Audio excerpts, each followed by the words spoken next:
به نام خدا. سلام، شما بیننده برنامه پایان نامه هستید. همیشه ما انتظار داریم پژوهش‌های علمی توی زندگی ما تاثیر بذارن. بعضی وقتا این تاثیر به واسطه تولید یک محصول صنعتی که میتونن کارهای معمول زندگی ما رو ساده تر کنن.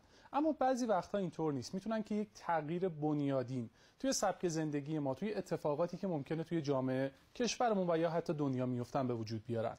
داوری کردن، رفتن و مراجعه کردن برای قضاوت شدن بین دو تا فرد، دو تا تصمیم، دو تا نظر مختلف، مبحثیه که چند صد سال توی دنیا وجود داره. با پیشرفت کردن تکنولوژی شاید تا به حال خیلی انتظار نداشتیم که تغییر شگرفی توی این اتفاق و این فرآیند به وجود بیاد، اما اومدن هوش مصنوعی میتونه که این مسیر و اتفاق و فرآیند رو تغییر بده. میتونیم ازش به عنوان یک ابزار استفاده کنیم. میشه که هوش مصنوعی توی چند سال آینده قضاوت‌ها رو، داوری‌ها رو خیلی بدون خطاتر و بدون ایرادتر بکنه. شاید الان خیلی صحبت بزرگ و پیچیده‌ای باشه، شاید خیلی دور از ذهن باشه، اما اتفاقیه که شاید دور نباشه و شاید توی چند سال آینده بتونیم شاهد اون باشیم و به خاطر همینه که از همین حالا باید براش تصمیم گیری کنیم، باید بهش فکر کنیم، قانونگذاری کنیم و زیرساخت‌هاش رو در کشور فراهم کنیم. پایان‌نامه‌ای که امروز قرار اون رو مشاهده کنیم میخواد به این اتفاق بپردازه. امروز با یک جلسه دفاع کارشناسی ارشد در دانشگاه علامه طباطبایی همراهیم. موضوع این جلسه کاربرد هوش مصنوعی در فرآیندهای داوری بین المللی. استاد راهنمای این پژوهش جناب آقای دکتر محمدرضا زیایی هستند که ایشون استاد تمام دانشگاه هستند. استاد مشاور این جلسه جناب آقای دکتر زمانی هستند. ایشون عضو هیئت علمی دانشگاه علامه طباطبایی. استاد داور جلسه امروز جناب آقای دکتر صلحچی هم استاد و عضو هیئت علمی دانشگاه علامه. برای دانشجوی این جلسه آرزوی موفقیت داریم. خیلی متشکرم که با برنامه پایان نامه همراهید. مثل روال همیشه‌مون قبل از شروع جلسه دفاع امروزمون استاد مشاور محترم این پژوهش و پایان نامه در کنار ما لطف کردن، فرصت گذاشتن که باشون صحبت کنیم راجع به این جلسه‌ای که امروز قراره شاهدش باشیم. آقای دکتر سلام و خدا قوت به شما. سلام عرض می‌کنم خدمت شما و بینندگان محترم برنامه پایان نامه. سلامت باشید. آقای دکتر، موضوع هوش مصنوعی که ترکیب شده با مباحث حقوق شاید یک دید متفاوتی باشه به مباحث حقوقی که ما تا به حال داشتیم. تکنولوژی جدیدی که داریم شاهدشیم که هر روز پیشرفت میکنه، تو زمینه‌های مختلف گسترش پیدا میکنه و الان هم میبینیم که تسری پیدا کرده به مباحث حقوقی. ما شاهد اینیم که توی چند سال آینده یک ابزار کامپیوتری قراره جای وکلا، قضات رو بگیره، قراره که عدالت بیشتر بشه به این واسطه. بله کاملا همینطوره. هوش مصنوعی به تدریج تمام حوزه‌های روابط اجتماعی رو در می‌نورده، از حوزه‌های پزشکی، علوم آزمایشگاهی، علوم پایه گرفته تا حوزه‌های مختلف علوم انسانی و به ویژه حقوق رو. تو عالم حقوق هوش مصنوعی خیلی میتونه تو فرایند آموزش، قضاوت، دفاع و مدیریت روابط حقوقی کارآمد و مؤثر باشه، دقت و سرعت رو در مسائل حقوقی بالا ببره و باعث کاهش قابل توجه هزینه ها بشه. درست. یه مبحثی داریم آقای دکتر، وقتی راجع به حقوق صحبت می‌کنیم ناخودآگاه حداقل ذهن من میره سمت عدالت و برابری تو زمینه‌های مختلف. یه جنبه‌ای که هست اینه که وقتی تفکر انسانی یا یک فرد قرار باشه این عدالت رو برقرار کنه تو هر دعوی که وجود داشته باشه، تو هر مسئله‌ای که هست، ممکنه که خطا کنه، ممکنه که دچار اشتباه بشه، ولی وقتی یک سیستم کامپیوتری باشه که به اصطلاح کامپیوتری یا باینریه یا 0 و 1 و همه چیز توش مشخص و تعریف شده است، میتونه که این خطاها رو کاهش بده، میتونه که این لغزش‌ها رو توش کمتر کنه. این تصور درستیه که من دارم. با اومدن هوش مصنوعی یا اینکه امکان استفادهش فراهم بشه میتونیم عدالت بیشتری داشته باشیم توی جامعه. در عالم حقوق اصل منع تبعیض و تساوی همگان در مقابل قانون مبنای هر نظام حقوقی رو تشکیل میده. هوش طبیعی اثبات کرده که نتونسته تا الان چنین تضمینی رو به ارمغان بیاره.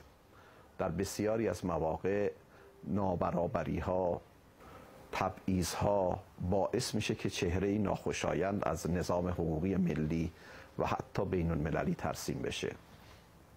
برخلاف نگرانی‌های زیادی که وجود داره، من نسبت به توسعه کاربرد هوش مصنوعی در عالم حقوق بسیار خوشبینم و فکر میکنم که میتونه برابری رو تا حد زیادی اگر از قبل درست تعریف بشه تضمین کنه و میتونه با قدری انعطاف روابط حقوقی رو به سمت انصاف و عدالت نیز سوق بده. بنابراین من کاملا خوشبینم نسبت به آینده کاربرد هوش مصنوعی، حداقل در حوزه حقوق، چه حوزه حقوق کیفری که با مجرمان و متهمان سر و کار داریم، چه حوزه حقوق خصوصی در حوزه قراردادها، مالکیت، چه تو حوزه حقوق عمومی که تنظیم روابط میان افراد با حاکمیت و چه در حوزه حقوق بین الملل که روابط اعضای جامعه بین المللی رو با هم تنظیم میکنه. هوش مصنوعی فکر میکنم دنیایی بهتر رو برای آینده میتونه رقم بزنه. درست. آقای دکتر بریم سراغ کاری که آقای باغبان انجام دادن. نظرتون راجع به این کار چیه؟ نقطه قوت این کار رو چی میدونید شما؟ اولین نقطه قوت کار اینه که موضوعی جذاب انتخاب شده و نشون میده که هوش مصنوعی میتونه در فرایند داوری بین المللی چه نتایج مثبتی رو برمقام بیاره. داوری بین المللی در پرتو هوش مصنوعی میتونه از دقتی بالاتر، سرعتی بالاتر، هزینه‌های پایین‌تر برخوردار باشه و تا حد زیادی میتونه فرهنگ استفاده از داوری رو با اتکا به کاربرد هوش مصنوعی توسعه بده. در داوری بین المللی خیلی از مواقع طرفین اختلاف در مناطقی بسیار دور از هم قرار گرفتن. هوش مصنوعی میتونه فرایند تبادل اسناد، اطلاعات، تبادل نظر داوران بین المللی، معمولا داوران بین المللی تعدادشون فرد هست، 3 داور، 5 داور، تبادل نظر هیئت داوری رو میتونه تسهیل کنه و شاید در آینده شاهد این باشیم که حتی هوش مصنوعی بتونه جایگزین داوران بشه در ارائه راه حل اختلاف یا صدور رأی داوری. سوال آخرم از شما، چشماندازتون نسبت به آینده افق 50 ساله هوش مصنوعی توی حقوق چیه؟ ما قراره که به عنوان انسان و بشر بریم یک ربات، یک کامپیوتر برای ما داوری کنه و نتیجه رو به ما اعلام کنه، یا نه قراره که یک ابزار کمکی باشه؟ چه تصوری از آینده باید داشته باشیم؟ ببینید، اون ربات یا اون دستگاه رو هوش طبیعی برنامه‌ریزی میکنه و میسازه. اون هوش مصنوعی برونداد پیشرفت هوش طبیعی است. یعنی همون میزان که هوش طبیعی پیشرفت میکنه، امکان بروز هوش مصنوعی فراهم میاد، میتونه با الگوریتم هایی که از قبل تعریف میکنه اون رو به ساماندهی مناسب روابط انسانی سوق بده. من فکر میکنم هوش مصنوعی در 50 سال آینده میتونه آرزو و تمنای توسعه پایدار رو به واقعیت نزدیک کنه و من برخلاف دیگران خیلی نگران استفاده از هوش مصنوعی نیستم. و یادمون باشه هر مصنوع بشری، هر چه که ساخت بشر باشه، امکان سوء استفاده ازش وجود داره. هیچ مصنوع بشری نیست که سوء استفاده از اون منتفی باشه. از یه چاقو شما میتونید استفاده کنید تو آشپزخونه‌تون، میتونید با اون انسانی رو به قتل برسونید. بنابراین هوش مصنوعی هم به عنوان یکی از دستاوردهای بشر امکان سوء استفاده ازش هست. باید با اون مقابله کرد. جلوی پیشرفت صنعت و فناوری رو نمیشه گرفت. خیلی متشکرم آقای دکتر از شما. بیشتر از این وقتتون رو نگیرم و با هم اگه موافق باشید جلسه دفاع رو تماشا کنیم. ممنونم. خدا نگهدار. متشکرم. ممنون از شما.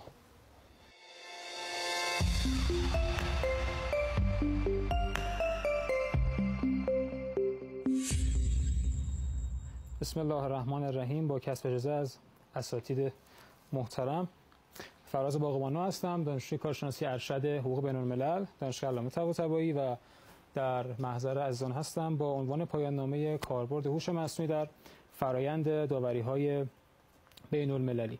پایان نامه بنده مشتمل بر 4 بخش هست که بخش نخست مقدمه است که در اون به بیان مسئله و ضرایب تحقیق خواهم پرداخت.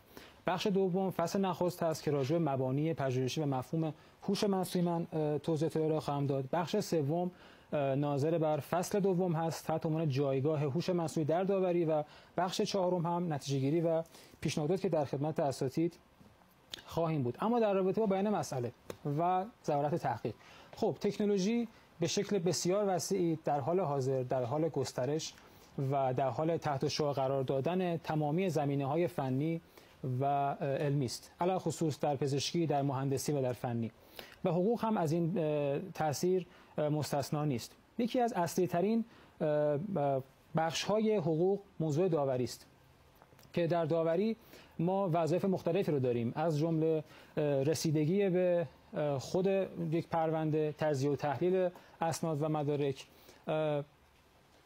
دریافت مدارک از خواهان، از خوانده و در نتیجه صدور یک رأی برای طرفین.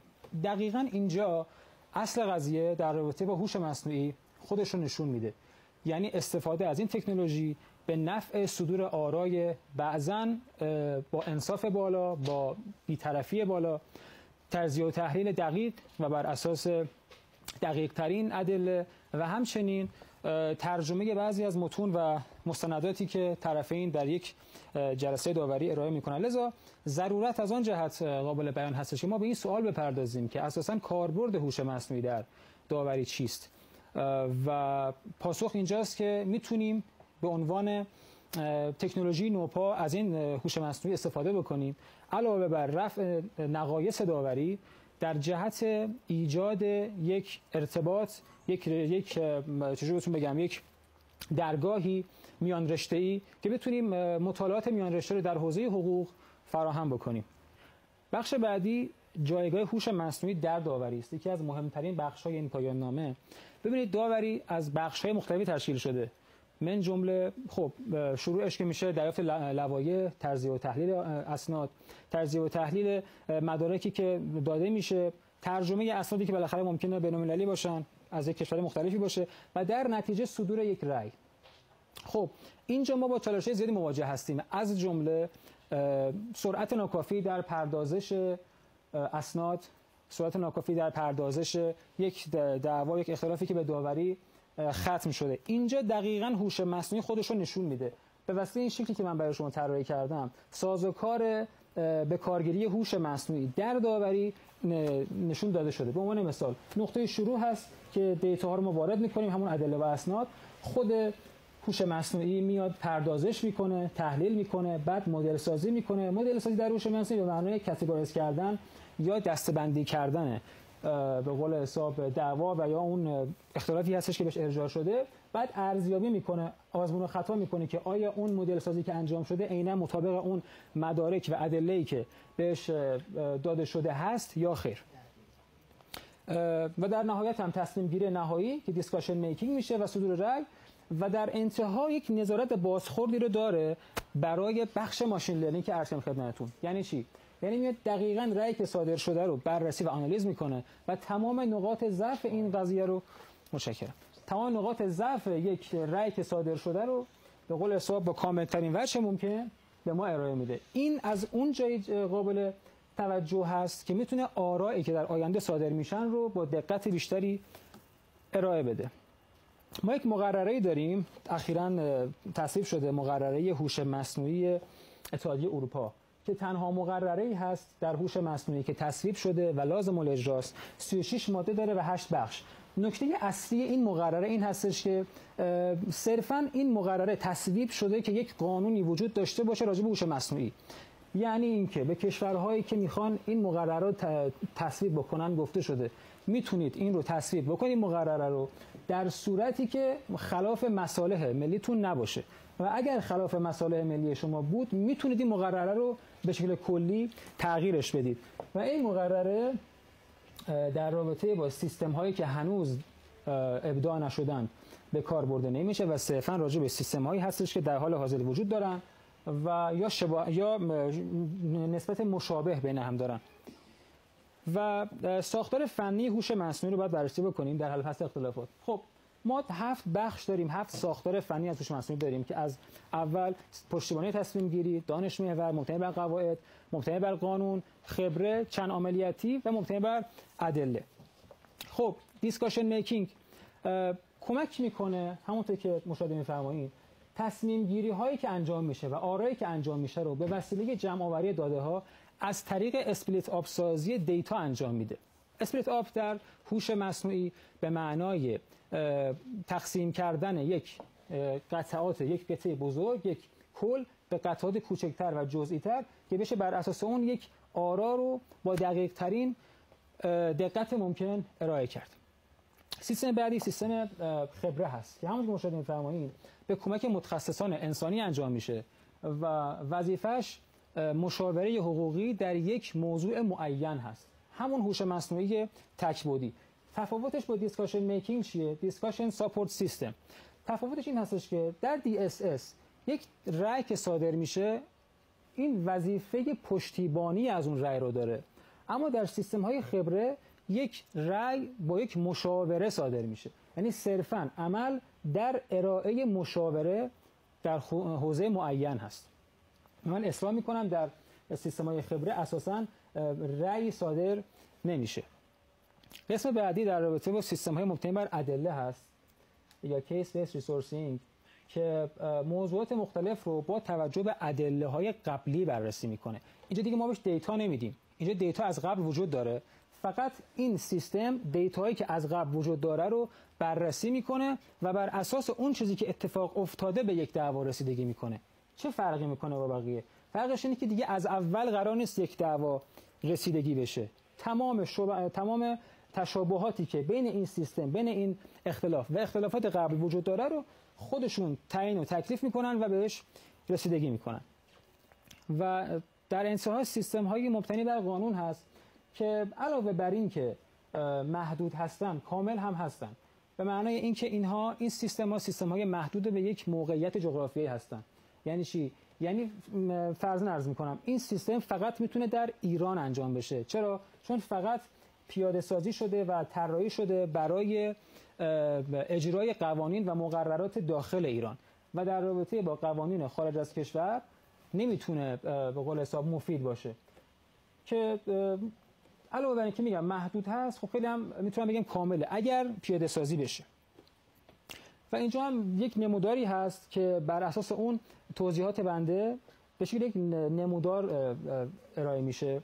عمده این رسیدگی ها و این سیستم هایی که من عرض کردم رو در بحث هوش مصنوعی و داوری به نام ODR لقب میدن، Online Dispute Resolution، که به ترتیب نظارت بر افراد رو ما میتونیم اینجا داشته باشیم که خشونت داشتن در یک اختلاف پایین ترین نظارت در سیستم رسیدگی های آنلاین هست. یکی از معایب بزرگ سیستم آنلاین همین بحث اینترنت و بحث این هستش که اساساً طرفین نمیتونن اعتمادی به این سیستم ها بکنن که بخوان دعواشون رو، اختلافشون رو به یک پلتفرمی بدن که بخواد اون دعوا رو رسیدگی بکنه. و در انتها پیشنهادات رو داریم و نتیجه گیری. یکی از اصلی ترین پیشنهاداتی که میشه راجع به کارگیری هوش مصنوعی در فرآیند داوری داد بحث آموزش هست. قطع به یقین آموزش رکن اصلی ارائه و پیاده سازی هر پلتفرم، هر تکنولوژی جدیدی است که بخواد در حوزه‌هایی مثل حوزه حقوق که حوزه فنی هم نیستن وارد بشه و میتونیم بر اساس آموزش‌هایی که وجود داره یواش یواش به کارگیری هوش مصنوعی رو به قول حساب در ساختار حقوقی ایران، نه ساختار قضایی، ارائه بدیم، نه صرفاً ایران، به طور جنرالی، به طور کلی. و در نهایت هم بخش نتیجه گیری هست که خب عده‌ای بر این باور هستن که درست تکنولوژی پیشرفت‌های زیادی کرده و در خیلی از حوزه‌ها تأثیرات زیادی داشته، اما هنوزه نمیشه بهش اعتماد کرد، چون بر این باور هستن که نمیشه به طور مفید از این تکنولوژی در حقوق و در داوری استفاده کرد. اما در حال حاضر این پلتفرم و این تکنولوژی در کشور امریکا در حال پیاده سازی هست و عمدتاً در دعاوی مربوط به تصادفات راهنمای رانندگی استفاده میکنن ازش و دقتی که داشته، بعضاً تا 94% دقت در صدور آرا داشته. لذا ما میتونیم این نتیجه رو بگیریم که هوش مصنوعی با ورود خودش میتونه علاوه بر کمک به تجزیه و تحلیل اسناد و داده ها، ترجمه متون، ارائه پیشنهادات به طرفین در جهت حل یک اختلاف، سرعت رسیدگی رو بالا ببره، انصاف رو بالا ببره و در نتیجه منتهی به صدور یک رأی عادلانه با نهایت دقت بشه. در حال حاضر رأی با دقت 100% امکان صدورش نیست و این پلتفرم در حال حاضر بدون حضور انسان قابلیت اجرایی نداره. این اهمی بود از مجموعه پایان نامه بنده که تقدیم از عالی شد. من در خدمت نظرات اساتید هستم.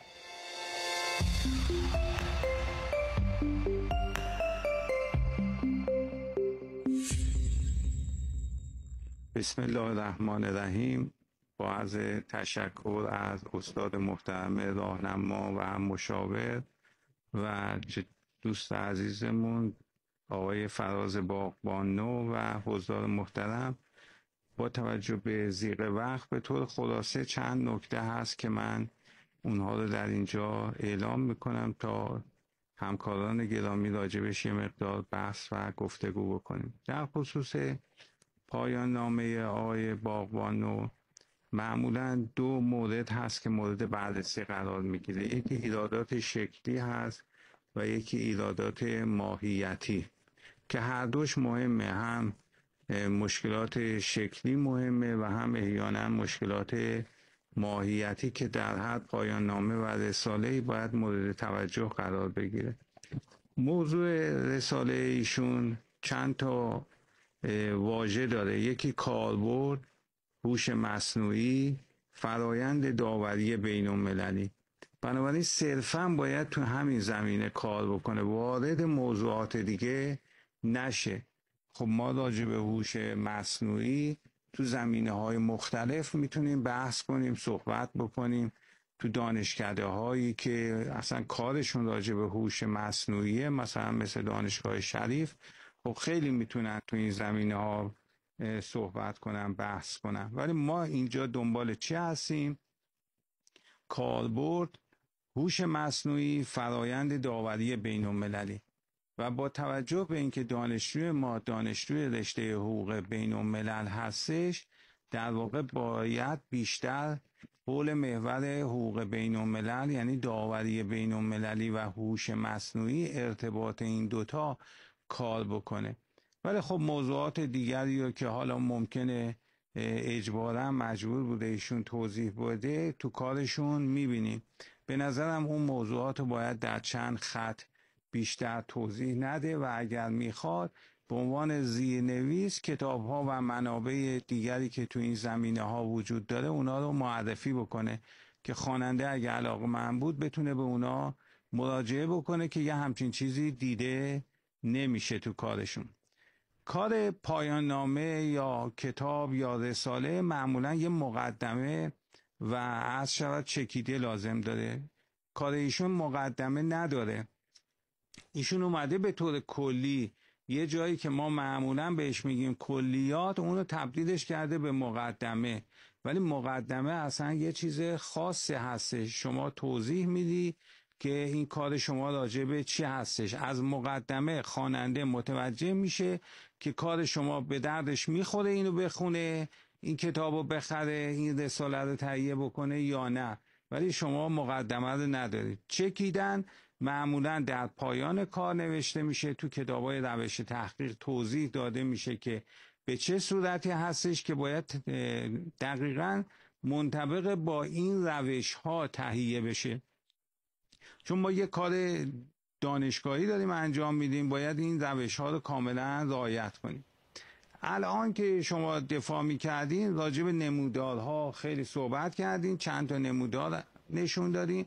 باید به ما بگین این نمودارها کار خودتونه یا از جای دیگه ای آوردین. اگه از جای دیگه هست باید منبعشو چیه اعلام بکنه. اگه کار خودتونه اونم باید در زیرنویس اعلام بکنین که این نمودارها هم کار خودتون هست. علاوه بر این که حالا هر چیز دیگری هم که استفاده میکنین اونا رو باید توضیح بدین. فهرست مطالب دون از نظر سایز و قلم و اینها استاندارد نیست که حالا باید تبدیل بشه به استاندارد و خودش مشکل خیلی اساسی، بلافاصله قابل رؤیت هست و قابل تشخیص هست و یه خود در واقع قابل تحمل نیست که به این صورت اونا رو انجام دادیم. واژه های انگلیسی خیلی زیاد هستش، خیلی زیاده. پایان نام فارسیه، بنابراین همه چیش باید چی باشه؟ فارسی باشه. اگر ما میخوایم چیزی رو انگلیسی استفاده بکنیم اینا رو میاریم تو زیرنویس حالا یا تو پرانتز، ولی شما خیلی جاها اینا رو به همین صورت آوردین و حتی یک ترجمه تحت لفظی هم براشون انجام دادیم. مثلا NP هستش، پردازش زبان طبیعی. خب اینا رو باید بگی از کجا آوردی؟ اینو خودت ترجمه کردی؟ کسی ترجمه کرده؟ تو کتاب دیگه ای دیدی؟ یه جای دیگه میای مینویسی سازوکار یادگیری ماشین M، بعد اینجا میگی این فرایند به طور معمول به عنوان یک جایگزین در نظر گرفته میشه. جایگزین چی؟ چی بوده که حالا این اومده جایگزین شده؟ حداقل اگرن تو متن نمیخوای بیاری، اینا ممکنه متن به هم بخوره، بیا تو زیرنویس درستش بکن. از طریق زیرنویسی خیلی چیزا رو میتونی حلش بکنی. اومدی کنوانسیون نیویورک رو توضیح میدی صفحه 34، بعد میگی حمایت از داوری را مقرر می‌دارند که قابلیت اجرای توافقنامه ها و احکام توافقنامه ها یعنی چی؟ ما یک عالمه توافقنامه داریم. کنوانسیون نیویورک راجع به همه توافقنامه ها نیستش، یک کنوانسیون خاصی هستش، این مبهمه. اینو باید یه مقدار روشن بکنه. حالا البته بحث راجع به کنوانسیون نیویورک هست. اصلا چرا شما وارد کنوانسیون نیویورک شدی؟ کنوانسیون نیویورک بعد از اتمام داوری در رابطه با اجرای احکام داوری هست، ارتباطی با کار شما نداره. اگه اینطوری باشه، ببین من اون ابتداً گفتم شما خیلی چیزا رو میتونی اینجا همینطوری راجبش، ممکنه یه نفر دیگه یه پایان نامه دیگری بخواد بگیره راجب هوش مصنوعی و مثلا صرفاً کنوانسیون چی؟ نیویورک، ترم بعد بیاد بگیره، یا این ترمی که هستیم بیاد انتخاب بکنه. شما همینطوری نمیتونی، وارد آنسیترال شدیم. در این قسمت هم یک ابزارنامه کاربردی جدید براتون داریم. رسم کردن اشکال مفهومی که بتونید با اونها مفاهیم رو در سریع ترین زمان انتقال بدید خیلی در پیشبرد بهتر کار میتونه مؤثر باشه. اما ترسیم این نمودارها امری دشوار و همراه با چالش‌های متنوع، اما ابزار امروز این چالش‌ها رو حل می‌کنه. ابزار امروز یک هوش مصنوعی کاربردی برای ترسیم اشکال متنوع و مختلفه. برای استفاده از این ابزار خیلی مسیر ساده‌ای رو پیش رو دارید. تنها کافیه متنتون رو که میخواید به تصویر مفهومی تبدیل بشه رو به این ابزار بدید تا در چند ثانیه از اون برای شما یک تصویر گرافیکی رسم کنید. این ابزار از زبان فارسی پشتیبانی میکنه و میشه بعد از ترسیم اشکال در اون تغییرات متنوع بسیاری داد. امیدوارم این ابزار باعث کمک به کیفیت کار پژوهشی شما بشه. به نام خداوند جان و خرد. عرض سلام و احترام دارم خدمت سروران گرانقدر. به ویژه خیر مقدم میگم خدمت خانواده محترم جناب آقای فراز باغبان نو. آقای باغبان باید به این سوال پاسخ بدن که آیا فرایند داوری بین المللی از لحظه ثبت تقاضای داوری توسط خواهان آغاز میشه تا کی ادامه پیدا میکنه؟ آیا اجرای رأی داوری و مقدمتاً شناسایی اون رو هم تحت پوشش قرار میده؟ اگر این چنین هست، ایشون حتما باید به بحث شناسایی و اجرای آرای داوری بین المللی بپردازه. هوش مصنوعی در فرایند اجرا هم میتونه کاربرد داشته باشه. بنابراین این رو برای ما توضیح بده که بحث فرایند داوری بین المللی نقطه شروع و پایانش کجاست؟ آیا به اشتباه سراغ کنوانسیون 1958 نیویورک رفتی یا قابلیت توجیه داره این کار؟ نکته دیگه این که میدونی که آراء داوری تا حدودی بر نظام‌های قضایی مبتنی هستند. آراء داوری میتونن توسط دادگاه‌های داخلی ابطال بشند. آرایی که در مراجع ملی صادر میشه، در کشور خودمون صادر میشه توسط اتاق بازرگانی ایران، تهران یا داوری‌های ادهاک، میتونه توسط دادگاه‌ها ابطال بشه. آرای داوری قابل اعتراضند و شناسایی و اجرای آرای داوری هم اجرای اونها هم توسط سیستم قضایی صورت میپذیره. داوری بین المللی مکانیزمی برای اجرای آرا نداره. حالا سوال اینه که آیا در پرتو کاربرد هوش مصنوعی در فرایند داوری بین المللی این پیوند ناگسستنی با هوشمند شدن رسیدگی های قضایی هم داره؟ آیا نباید در پرتو این موضوع حاشیه‌ای دیگه‌ای مثل کاربرد هوش مصنوعی در فرایند رسیدگی قضایی مورد توجه قرار بگیره؟ اینها از هم جدا ناپذیرن. اونم در حاشیه مورد توجه قرار بده. سوالی که اینجا دارم، آیا شما الان صحبت از قاضی هوشمند میشه؟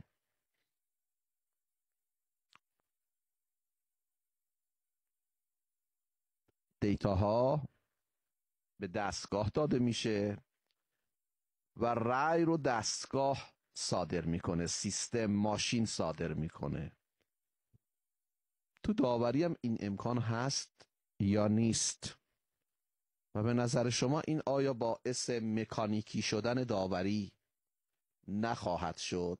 هوش مصنوعی به سرعت در حال توسعه است. الان در گام‌های نخست اون هستیم. آینده رو نمیدونیم به کجا منتهی خواهد شد.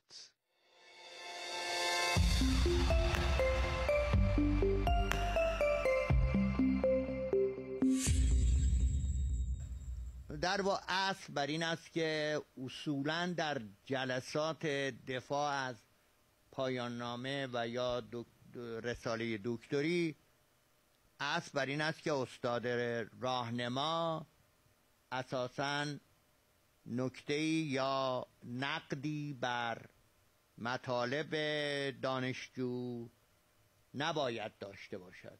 چرا که اگر نقدی یا ایرادی، حالا علمیش بگیم نقدی داشته باشد، باید اساساً اجازه دفاع ندهد.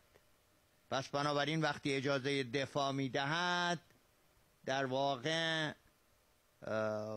اصل بر این است که مطالب پایان نامه مورد تایید استاد راهنما هست. اما دو نکته در اینجا لازم به توضیح هست. واژه‌های اختصاری جناب دکتر در بسیاری از کتاب‌ها مطالب هست در ابتدا، اما به صورت کامل. یعنی به زعم من به عنوان استاد راهنمای شما تصور میکنم در این قسمت هم شاید همراه آقای دکتر سلچی هم با ما همراه باشند.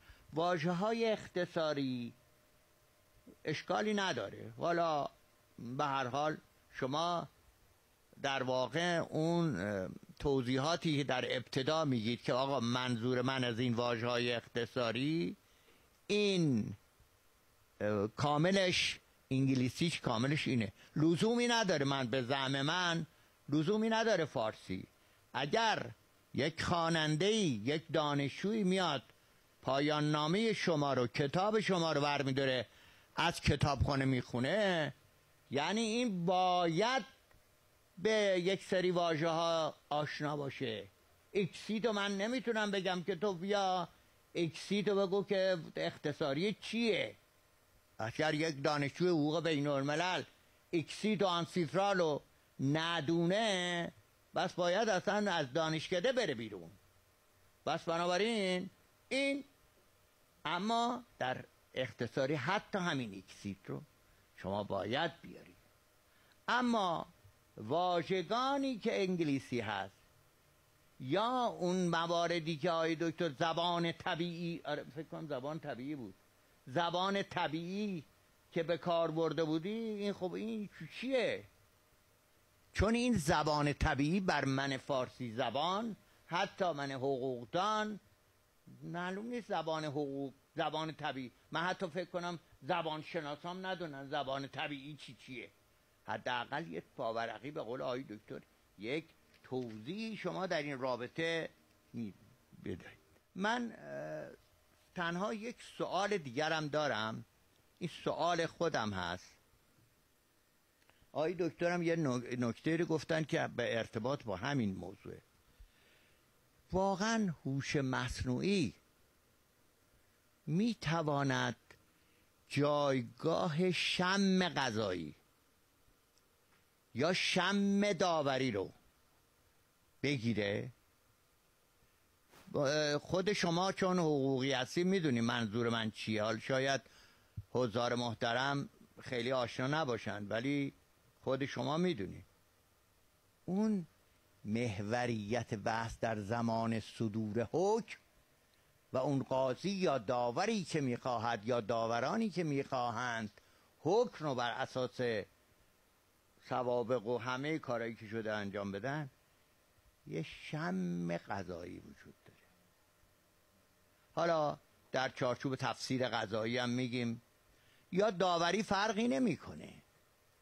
این آیا هوش مصنوعی حالا هر چقدرم در آینده پیشرفت کنه، آیا واقعا میتواند جای شم حقوقی، شم قضایی یا شم داوری که معمولا انسان‌ها باش مواجهن اونجا رو در واقع بگیره؟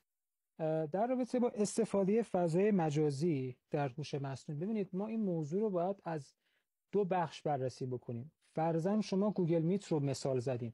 خب گوگل میت علاوه بر اینکه تصویر هست، صوت هم هست، تکست هم هست. هر کدوم از اینها خودشون یک سیستمی رو روش تعریف میکنن که بتونن یک دیتای کاملی رو، یک ارتباط رو منتقل بکنن که اون ارتباط میتونه بر اساس چت باشه، میتونه بر اساس تصویر باشه یا صوت.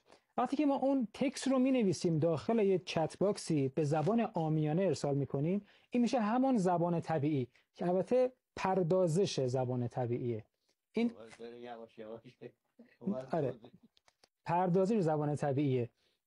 ولی که ما بخوایم فضای مجازی رو روی این قضیه باب بکنیم، فضای مجازی رو خیر، فضای مجازی نمیتونه. این نکته باید حتما توضیح بله، که خواننده بدونه که کجا مرز بین این کجاست. آیا در همه اینطور که توضیح دارید؟ نه، فضای مجازی خیر همه لزوما نیست. و در رابطه با سوال دوم که فرمودین شم غذایی، بله. شم داوری، ببینید آقای دکتر، در هوش مصنوعی یک سیستمی وجود داره تحت عنوان تلپرسنس. تلپرسنس چیکار میکنه؟ بر اساس آنالیز مردمک چشم و تون صدا و بسیاری دیگر از مسائل دیگه میاد احساسات طرفین رو به دقیق ترین شکل ممکن مکتوب میکنه و ارائه میده. اما این صرفاً یک سندی رو ارائه میده به داور. شم غذایی نیست. شم غذایی نیست. جای داور نمیشینه در حال حاضر خیر. شاید آینده بشه. شما پیش بینی میکنید در آینده میتونه با توجه به تسلطی که به این قسمت دارید، آیا در آینده میتواند دقیقاً هوش مصنوعی جای داور یا قاضی هم بشینه؟ همونطوری که زمانی ما فکر نمی کردیم که تلپرسنس بخواد بیاد که بخواد از اون مردمک پاسخ بده، شاید این اتفاق بیفته، من با قطعیت نمیتونم بگم قطعا اتفاق میفته، ولی ممکن است تا این مرحله. دقیقاً درسته. بله متشکرم، خیلی هم ممنونم، سپاسگزارم.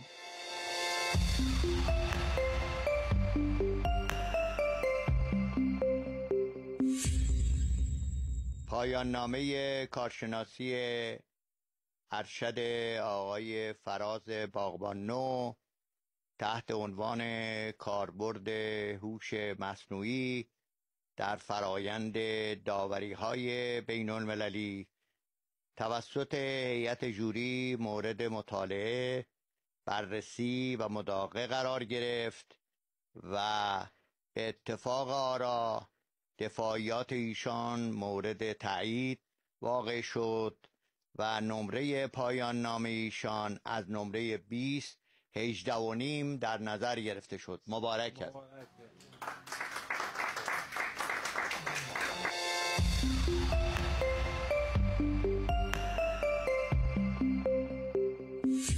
خیلی متشکرم که برنامه پایان نامه رو همچنان تماشا می‌کنی. جلسه دفاع امروزمون به انتهای خودش رسید. آقای باغبان کسی که دفاعش رو با هم دیگه مشاهده کردیم الان در کنار ما تا از تجربه پشت سر گذاشتن یک جلسه دفاع بگن. خسته نباشید میگم بهتون. خیلی متشکرم، خیلی ممنون. عرض کنم که دفاع کردن در محضر چنین اساتیدی واقعا خودش یه دنیایی از استرس و دنیایی از اضطرابه، ولی خب به شخصه برای من تجربه خیلی خوبی بود، برای اینکه تونستم زیر نظر چنین افرادی پژوهش خودم رو انجام بدم، خصوصا در حوزه هوش مصنوعی که من خیلی روش علاقه دارم، یعنی خودم روش دارم خیلی پژوهش انجام میدم و تلاش هم کردم که بتونم بحث پایان نامه‌ام رو در زمینه هوش مصنوعی برم جلو. درسته. که خب لطف خدا شامل حالم شد و تونستم انتخاب موضوع رو انجام بدم و فرایند پژوهش و دفاع. ایدهش از کجا اومد؟ شما دانشجوی حقوق هستی و مسائل مربوط به هوش مصنوعی یعنی ترجیحاً بیشتر به رشته‌های علوم پایه یا بچه‌هایی که کامپیوتر میخونن، نرم افزار میخونن مرتبط میشه. چجوری متصل شد این ایده به حقوق؟ خیلی جالبه. معمولا توی رشته حقوق بین‌الملل کمتر بچه‌ها سمت مباحثی میرن که ربطی به حقوق بین‌الملل ربطی به حقوق نداره. من خیلی دوست داشتم بتونم یک مطالعه میان رشته رو انجام بدم. چرا؟ چون دارم میبینم که دنیا با چه سرعتی داره پیشرفت میکنه و کشور خودمون باید به این پیشرفت ها برسه، باید به این نقاط برسه. یکی از اون دلایلی که من انتخاب کردم روی هوش مصنوعی کار بکنم تأثیرش برای کشور خودم بود که بتونم این حوزه هوش مصنوعی رو در کشور خودم پیاده سازی بکنم، یا اگر نمیتونم پیادهش بکنم بستری رو فراهم بکنم که در آینده پیاده بشه. مهمترین چالش تو این مسیر برای شما چی بود به عنوان یه دانشجویی که داره یک پژوهش بین رشته‌ای انجام میده؟ مهمترین چالش چگونگی ارتباط حقوق با یک تکنولوژی به نام هوش مصنوعی که هیچ ربطی به همدیگه ندارن و چگونگی پیاده سازی اون در یک قیف. یعنی ما دو تا دیتا داریم، یکی هوش مصنوعی، یکیش حقوقه، هیچ ربطی به هم ندارن، ولی من باید بتونم اینها رو با هم ترکیب بکنم که به یک دیتای نهایی برسم. اصلی ترین چالش همون نحوه تعریف مفاهیم در همدیگه بود که دقیقاً اساتیدم اشاره کردن و نمیدونم، حالا تمام تلاشم رو کردم که بتونم تا اونجا که میشه این ارتباطات رو برقرار بکنم. همیشه توی دنیا ایده ها خیلی مهمن معمولاً و کسانی که صاحب ایده هستن خیلی آدم‌های شاخصی تو اون جامعه هستن، اما مهمتر از ایده افرادی هستن که اون رو پیگیری میکنن. شاید خیلی ایده های خوبی توی دنیا باشن، توی کشورمون باشن، تو همین دانشکده حقوق دانشگاه علامه ایده هایی باشه شبیه به کار شما یا ایده های بهتر، اما اونهایی نتیجه بخش میشن، اونهایی فایده دارن برای جامعه که پیگیری میشه، به یه جایی میرسه و اون فرد پیگیر پشت کاره. میخوام بدونم که شما برنامه‌تون چیه؟ میخواید پیگیری کنید این فضا رو با همه چالش‌هایی که داره، با همه دشواری‌هایی که داره، به یک نتیجه حتی جزئی، حتی اینکه ما شاهد بشیم توی چند سال آینده به عنوان یک ابزار کمکی در کنار داوری‌هایی که داره اتفاق میفته، در کنار اون قاضی یا داوری که هست بتونه بهش کمک کنه صورت بگیره، اتفاق بیفته، یا نه قرار در قالب این پژوهش بمونه؟ نه قطعاً قرار ادامه پیدا بکنه، به خاطر اینکه حوزه هستش که نمیشه متوقف بشه. حوزه هوش مصنوعی تازه داره پیشرفت میکنه، تازه خودش نشون میده و ختم به یک داوری و یک موضوع پایان‌نامه نمیشه. قاعدتاً من در حوزه‌های دیگه هوش مصنوعی که مرتبط با رشته خودم باشه دارم پژوهش میکنم، ولی یقینا خیر، این به نظر من شروع کاره. پس امیدوار باشیم به آینده و اینکه اسم شما رو در کنار اتفاق بزرگ در حوزه حقوق و پیوندش با هوش مصنوعی ببینیم. ان شاءالله به کمک اساتید ان شاءالله. خیلی متشکرم از شما. لطف کردید. آرزوی موفقیت دارم براتون. سپاسگزارم از لطفتون. خیلی ممنونم که امروز هم پایان نامه رو تا به انتها تماشا کردید. چرا توی چند سال گذشته پیشرفت تکنولوژی خیلی ما رو بیش از حد ذوق زده می‌کرد. ما تکنولوژی تلفن همراه رو می‌دیدیم وقتی که اون دکمه‌ها حذف شد و صفحه لمسی شد، یه چیز خارق‌العاده اون رو می‌دیدیم. اما تو حوزه هوش مصنوعی می‌بینیم که نسبت به سال گذشته انقدر پیشرفت چشمگیر بوده و ما عادت کردیم به این پیشرفت که دیگه شاید آنچنان به چشممون نیاد. به خاطر همین خیلی دور از ذهن نیست که توی شاید یکی دو سال آینده حتی به عنوان یک ابزار مهم در زمینه ایجاد عدالت بشه ازش استفاده کرد و مهمترین کاری که جوامع علمی به دنبالش هستن گسترش عدالت، ایجاد رفاه بیشتره که امیدواریم نتیجه این پژوهش هم بتونه توی این مسیر کمک کننده باشه. متشکرم که پایان نامه رو تا به انتها تماشا کردید.